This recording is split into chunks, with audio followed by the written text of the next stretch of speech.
At dalagang bukid ang unang nagpakita. Ayun, sa fall.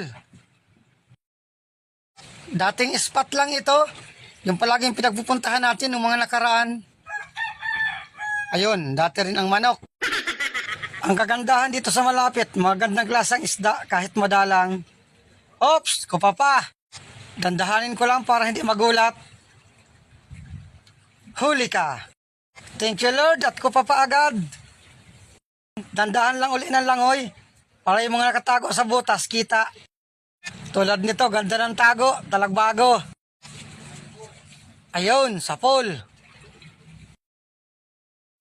Ops, talagbago uli. Ayun, gitik.